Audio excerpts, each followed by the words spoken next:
Welcome to the second episode of Warmaster podcast interviews, featuring the great and the good of the wargaming world.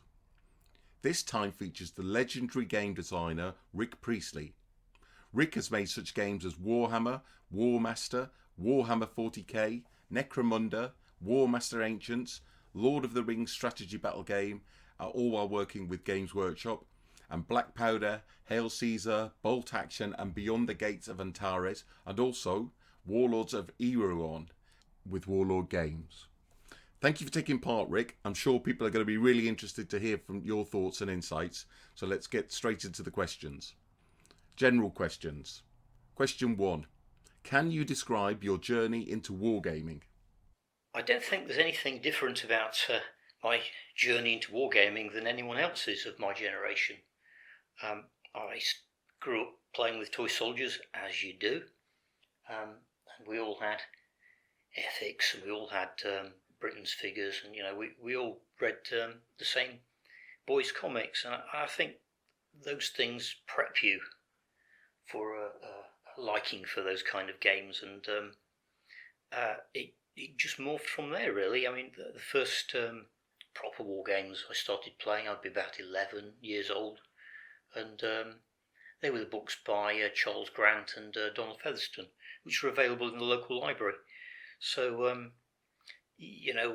I would have met other gamers or other youngsters of the similar kind of mind, and we all got together and we all did things from there on. So, that's just the way it was, and I think that's true of so many people my age. Question 2. Tournament or casual gaming? Which type of gaming do you prefer, both to write and to play? I don't really make the distinction between tournament or casual gaming. I just write games I'd like to play. And the context is usually social. So if you like casual, but sometimes those games can get quite competitive, I don't enter or take part in formal competition gaming very much. I mean, I have on occasions played in competition, but more in a spirit of participation than any hope of victory. Mid-table respectability being something I aspire to. So on the whole, I'd probably say a social game, a game to be with my friends and to get together, talk dice, roll dice, and drink beer, and that's probably what I think most gaming is. Question 3. Historical, fantasy or sci-fi gaming, which genre are you attracted to most?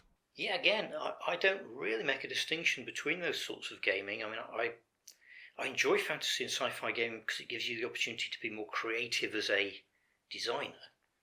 It gives you the chance to explore the mechanics in a way that you can't quite with historical games, because you're limited by the reality you're trying to reflect. And it also gives you an opportunity to do world building and use your imagination in a way that's not quite the case with historical gaming. But most of the gaming I actually do is historical gaming, because most of my friends are historical gamers. And I think that probably tells you more about the sort of gaming that I like more than anything else, because I like to game with my friends, and so I end up playing World War II or medieval or ancients or Napoleonics, and I can't say that I'm an expert at Napoleonics in particular. I mean, either historically or from a gaming point of view, but that's really not the point, is it? So I would say whatever's been played, that's what I'm attracted to most. Question 4. Which figure, either fictional or historical, best sums you up? Oh Lord, I don't know. I think that's for other people to say rather than me. I don't particularly think there's any character, fictional or historical. I would say yes, that's me. Let me think. No, not not at all. I don't think I stand out in that way. I don't really have heroes in that sense. I suppose I don't know. It's just the ordinary everyday people who took part in the great conflicts of history are the sort of people I identify with most. But of course, those are not the sort of characters that you you read about or learn about, are they? I'll have to leave it at that. Question 5. You can take one game with you to a desert island. What game would you choose? Yeah, the style of question is not usually quite so literal as that. It's usually an opportunity to talk about moments in your life and things that matter to you. But ask the literal question, or one game with you to a desert island, what game would you choose? I guess a pack of cards. That'd be very useful. There's so much in a pack of cards, and I grew up playing conventional card games. It was much more of a thing, perhaps when I was a teenager and even later. So if I really was on a desert island, well, there'd be nobody to play with, presumably, unless it's a very highly populated desert island. In that sort of situation, pack of cards, mate, can't go wrong. Specific questions. Question 1. Warhammer is almost 40 years old now, being first released in 1983. So that means you've been making games for almost 4 decades. Which of the many, many games you've written is your favourite and why? Yeah, it's amazing, isn't it? Actually, I've been making games for more than that, because Warhammer wasn't even the first thing I did. Richard Halliwell and I published at least 2 games before we joined Games Workshop, starting in the late 70s. So it's more than 40 years, really, I've been publishing. So which of the games is my favourite? I don't know. I mean, they're all your favourite when you write them. And in that sense, your favourite is always the last one you did. But of course, what happens is, as you play them and other people give you feedback and you become more familiar with the rules, they evolve a little bit. And there are always things you think, oh, I could have done that better. And in the end you go, that was great, but, and it's the but, you think, it's great, but I could have done that little bit so much better. Or it'd been better if I'd done it this way or that way. Or if I'd only had the opportunity to do this or that. So you kind of then move on to something else. So in many ways, your favourite is always the thing you're working on, or the thing you happen to have done most recently. The thing I did most recently was the Erewhon game, which I had some great fun with. The only thing I've got on my plate at the moment is the third book of the Red Book of the Elf King game for Lucid Eye.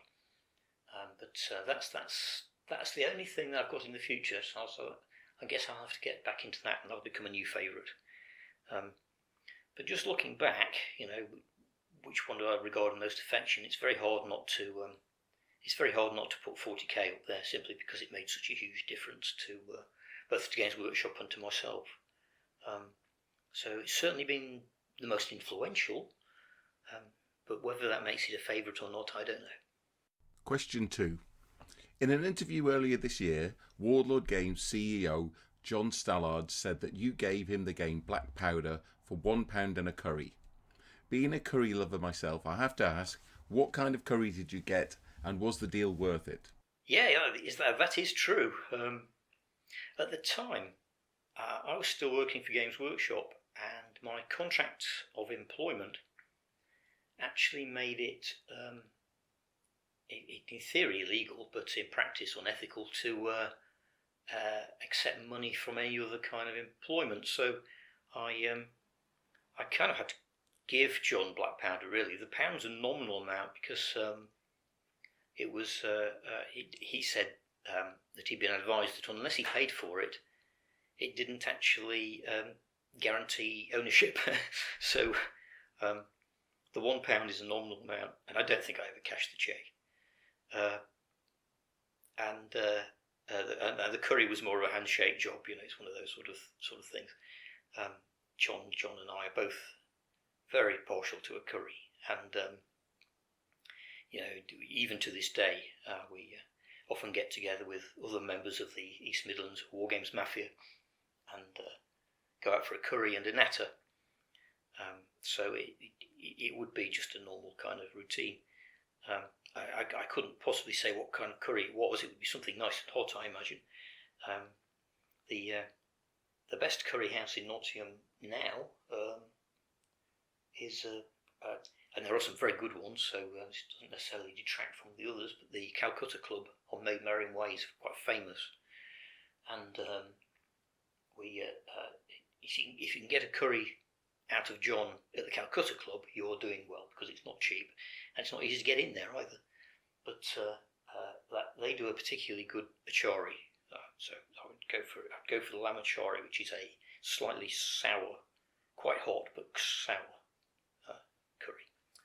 That's what I would go for. Thank you very much. Question 3. If somebody wanted to write and publish a game, what advice would you have for them? Well, really, it depends on what you want to do, because there's a difference between designing and creating games and playing them and enjoying them, and writing them up in a way that other people can enjoy. It's not just understand, it's also enjoy, because to some extent a set of rules isn't just a set of rules. At least I don't think it is. There are rules which do tend to go towards being rules rather than books about wargaming, but I tend to write books about wargaming. And then if you're going to go and publish or aspire to publish, you have to figure out how to do that. So you need to work out what your media is. Is it going to be a conventional printed book, or is it going to be something you download, a PDF style thing? Whichever method, you still need to produce something that looks quite good and is professional, so you need to be either capable of doing that yourself or have deep pockets to be able to afford someone else to do it. So you have an issue there immediately. I mean, your many hours and probably years spent developing that game are going to come down to nothing if you then have someone produce it poorly, and you can't necessarily control that process as you might wish unless you do it yourself. But to do it yourself, you'll need to be capable with something like with some sort of production software. Again, it could be Cork Express. Adobe InDesign is the one that most people use these days. It's the one I use now. I only do a very amateurish standard of production with it, but nonetheless, I can get away with it for PDFs and free downloads. But you need to be capable with it, so I'm afraid that means not only having to buy a copy, or these days Adobe is a rental job, so you always have to set up Studio, and then you have to be able to lay the thing out. You have to be able to copy edit. You can't copy edit your own material, really. You do need someone else to do it, and the best advice I could give anyone who wants to write Wargames rules is give them to somebody who will be honest in their criticism and listen to what they say. Occasionally, you might take some sort of umbrage as a comment. This is not as clear as it might be, or what do you mean by this? You might think they're being picky, but you have to go, why are they saying that? What's the point that they're making? Because they're not just trying to upset you. They might be trying to upset you, but the chances are they're not trying to upset you. They're actually giving you feedback. Now, often you'll get feedback from different sources that's actually contradictory. But again, you have to go, why are they saying that? Because it's the why are they saying that you have to address, not the actual comment. Often that you'll get two pieces of advice about something that are contradictory because you've written something in a way that invites confusion. And you might literally be correct in the way you express something grammatically or whatever, but nonetheless it invites confusion because people don't always approach text in a literal way or necessarily a very readerly way, especially if they're reading it a bit quick. And let's face it, these are wargames rules, so sometimes people bring their own preconceptions to it.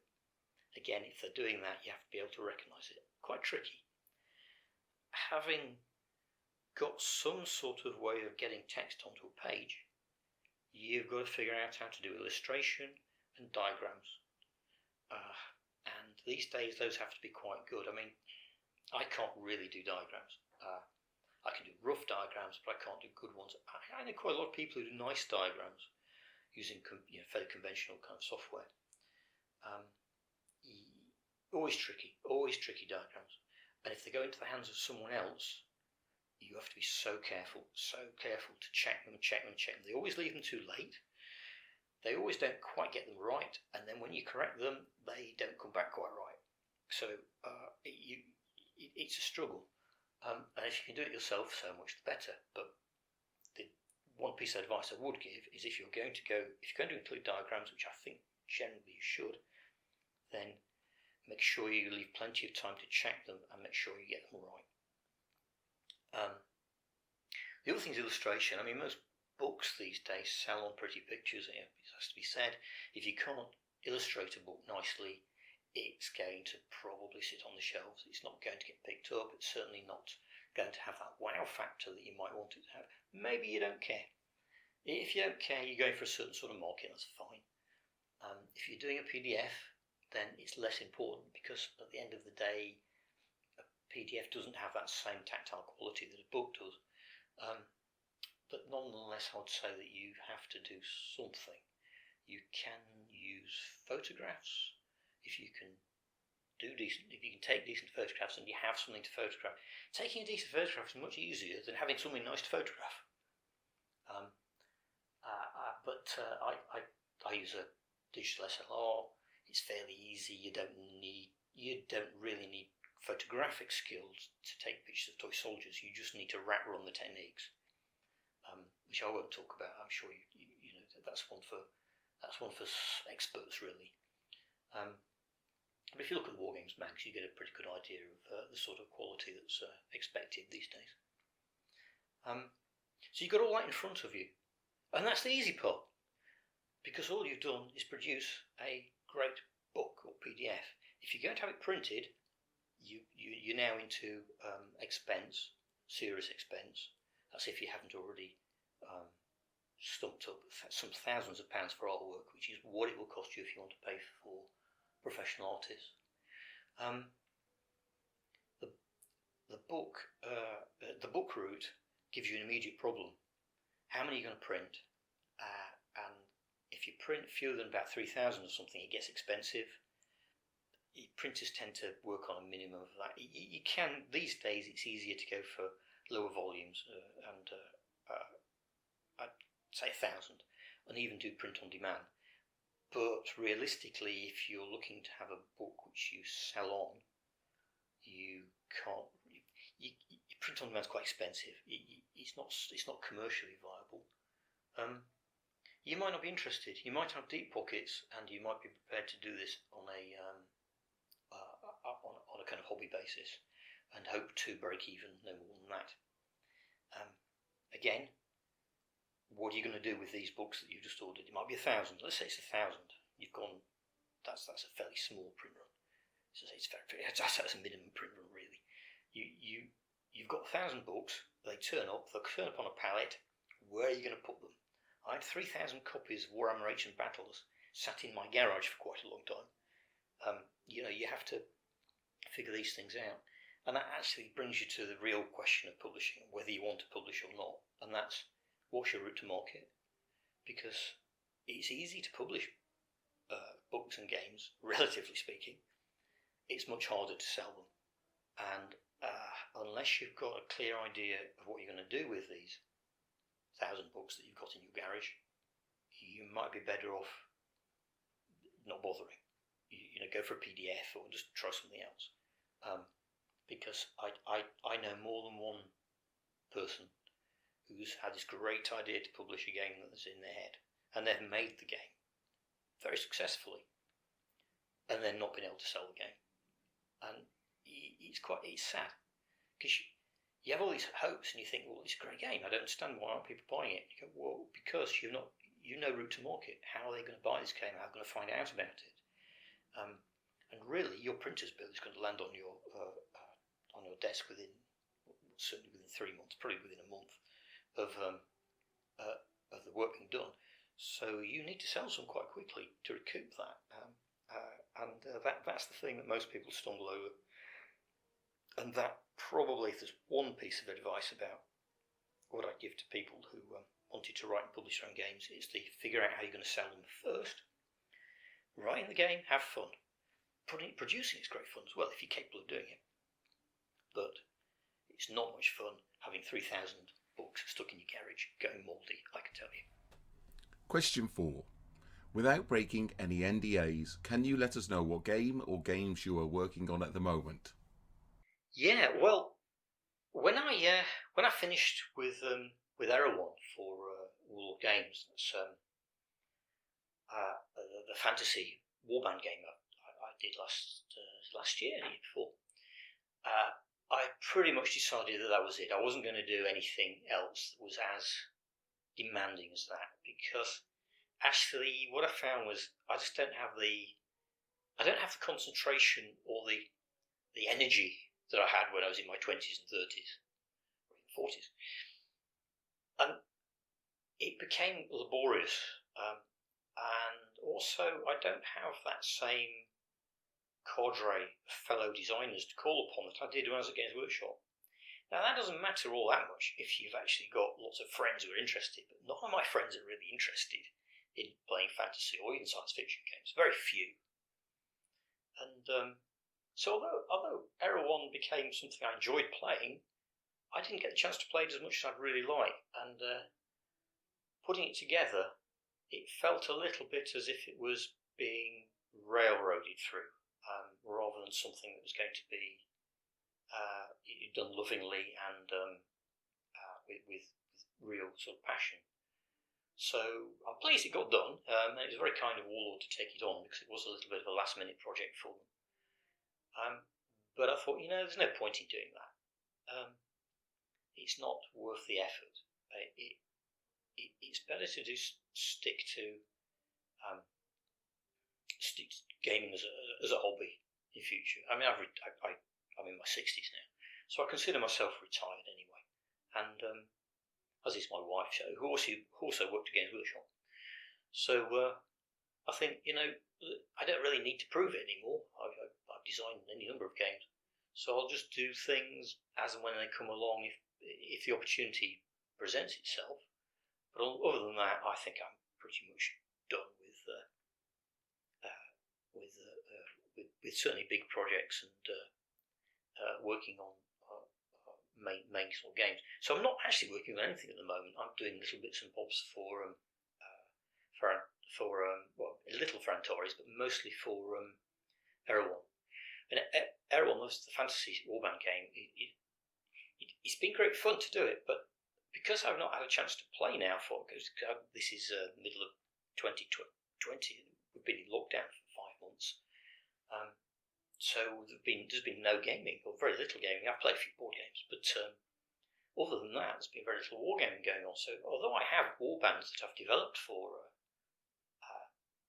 Erewhon and some ideas I'd like to push at, because I've not had the chance to play with anyone, I've not really finished them, or I've not gotten to a stage where I'm confident they could be published. I might just bite the bullet and go with it anyway, but I think you have to put a caveat on that and say, these are I'd say off the top of my head, but these are not properly played like I would normally play them. And there's nothing like playing games or warbands to actually, iterations of games, to actually get the basic stuff ironed out. There'll be something in there. There'll be something which will just throw up a contradiction with another rule that I won't have spotted. But it'll come out and play. And I would say you play games into existence. I think that's true with the individual army lists or warbands anyway. So I've got a few of those on the go, including a Flying Monkey warband, which is using the Eureka models. Eureka is actually, I think it's a New Zealand company, but it's the UK version is run by Nick Simpson, my friend Nick. And Nick actually was the main, probably the main playtester for both Antares in its early incarnation and Erewhon. So so he has a kind of a place in those games. And he sells the Eureka models, which includes these flying monkey. I think they're called flying monkeys with fezzes, fezzed flying monkeys, and they're inspired by the Wizards of Oz. But they're nice little models, cute. And I've done an entire warband for them. So I suppose I'm kind of working on that. I've actually just finished with that really, but I've not put the warband list up. And other than that, the only thing I have on my plate for the future is, as I said earlier, the third version of the Red Book of the Elf King game, which is something I do with Steve and Joe from Lucid Eye. And again, that's a game I really enjoyed working on. And actually, it's a nice game. It's limited in terms of its scope, deliberately so, and it's very focused on the magic. Again, deliberately so. But it uses a lot of the same mechanics as Erebor. And we always planned on doing 3 books, but of course the Lucid Eye chaps, they do get distracted. And I think that's what happened. They've found other things to do, other projects. But they promised me they will get back to the third book soon. So who knows? That's the thing that I have looming on the horizon. Question 5. What do you imagine the wargaming landscape will look like in 5 years' time? Do you know, I can't really imagine what the wargaming landscape will look like in 5 years' time. It does seem that we are seeing more games coming out which are effectively board games rather than what I would call a tabletop war game. And often full of toy soldiers produced, presumably in China, cheaply, and quite nice designs too. And I'm thinking of things like the Command and Colour series. I think the Plastic Soldier Company have just released a science fiction version of Command and Colours called Red Alert. I say think because I've got a copy, so I know that. And Red Alert is a great example. It's a fantastic little concept where the toy soldiers, the spaceships, are really beautiful. And it's great, and the box is crammed with figures. Great value. If you just want the figures, buy it. But the gameplay doesn't benefit from the figures. They're almost irrelevant. They're used as tokens. A unit will have, say, 3 spaceships in it, and as it goes into combat, you lose 1 spaceship on the roll of a dice, usually 5, the equivalent of a 5 or 6. They're actually special dice, they're fancy dice, but that's the equivalent of a 5 or 6 usually, or 6 in some cases. So they don't have any integrity as models. They're not being treated as you might a ship in a World War II naval war game. They don't manoeuvre in any way. They just move from one hex to another together with all the other ships in the same unit. So really, they're just markers. And in fact, if they were counters, you could stack them, and that's probably how the game was designed. It feels like that. But I see games going like that a lot. I think another Plastic Soldier Company game that's come out recently, or is about to come out as I speak, is the reissue of Britannia, which I think Avalon Hill used to do. And that's the same. It's got lots and lots of toy soldiers in it, which just act as counters, and are slightly hard to tell apart. Again, it feels like a game where those ought to be counters, but the toy soldiers have been added, presumably to add value.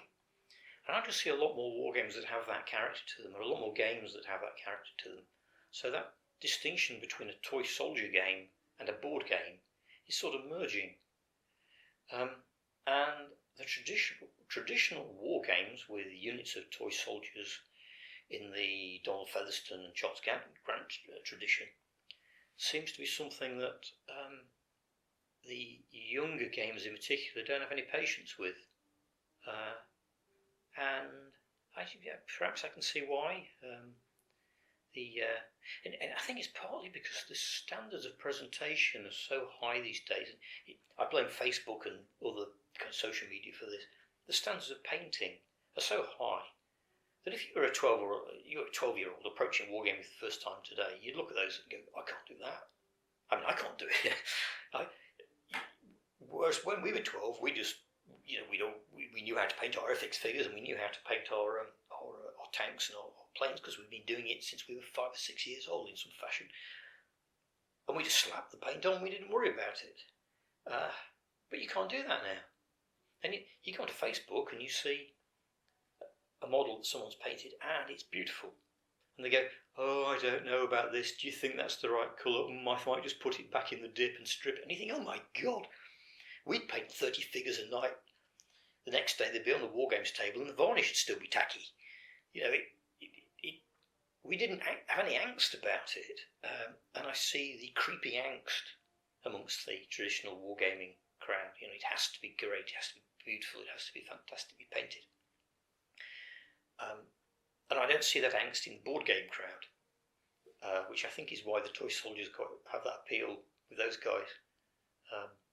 But I don't know whether it'd be more like that or less like that. Who knows? But that seems to be the way things are going at the moment. Bonus question. If you could go back in time and change one thing about Warmaster, what change would you make? Mine would be to reduce the relative strength of Command 10 generals. Yours is probably quite a good suggestion. The game does work around the average, and I think Command 10 is certainly pushing it. It gives those armies such a huge advantage, particularly in some circumstances. So it's the predictability is the main thing, and I probably would agree. In fact, if you look at the fantasy, I presume you're talking about the fantasy version of Warmaster, but if you look at the fantasy version of Warmaster and then the Warmaster Ancient Battles book I did, I think that's the answer to the question, because when I did Ancient Battles, I basically took the Warmaster game and put all the things right that I thought I'd not quite got right in the first one. To some extent, you can accept a degree of extreme results with fantasy that you wouldn't necessarily want with a historical game anyway. But I did bring down the command values, for example. I think the other thing that I changed this with the Warmaster fantasy game quite early. We did an update. I changed the way that the facing worked to make it harder for units to attack others in the flanks. I hadn't anticipated there was a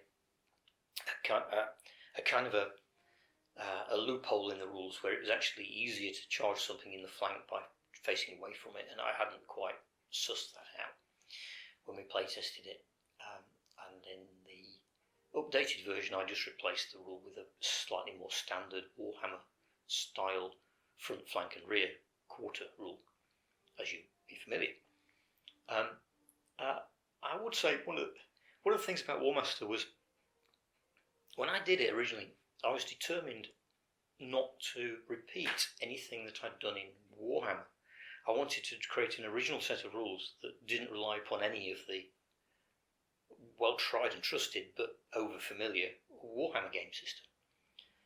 So that it led me originally to actually do a chart when I was creating the game. I did a sort of casualty chart where you developed a factor from your attack, cross-referenced it with the number of stands fighting, and that gave you a result. And it was a little bit like the old WRG Ancients kind of did 20 men, 20 casualties, and you take a figure off sort of system. And all my playtesters hated it, and they said, "Oh, why didn't you just do it like Warhammer?" And it was the one thing in the end I said, "Okay, we'll do it like Warhammer." So you roll to hit, you roll to save, yeah, okay. And I have to admit that slightly niggled me at the time, because it meant that I'd broken my own ambition, which was to do something that didn't use any Warhammer rules. And that's why I had that different way of calculating flanks and front charges originally. So there are those two things. They both snuck back in there in true Warhammer fashion, and I have to say the game's better for it. So I can't really regret it. I think those are changes that were made that were definitely to the benefit of the game. One before it was published, and then one after it was published. Would I change the command values? Yeah, probably. I'd probably do lower command value and a bonus rule to compensate for it, like a reroll or a one-off result on if you miss by one or something like that. Just to give those armies a little bit of character. The character I was aiming at was that they were highly mobile, very excellent command factors, but the character that came out of it mechanically was that they're very predictable. It wasn't predictability I was aiming at necessarily. So yeah, I'd go.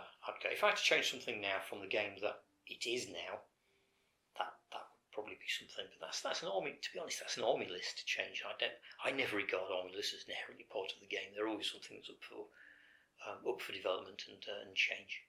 Yeah, but I'll go with that one. I'll take it. It's been a real pleasure and a privilege to speak to Rick and to get a glimpse behind the curtain. I'd like to go on record and say thank you for the games that you've made, especially Warmaster, which has provided endless hours of entertainment over my 50 years of life. Or maybe not all 50 of the 50 years, but a good proportion of the 50 years of my life. Thank you for your time and answering the questions and your insight, and good luck with your future endeavours.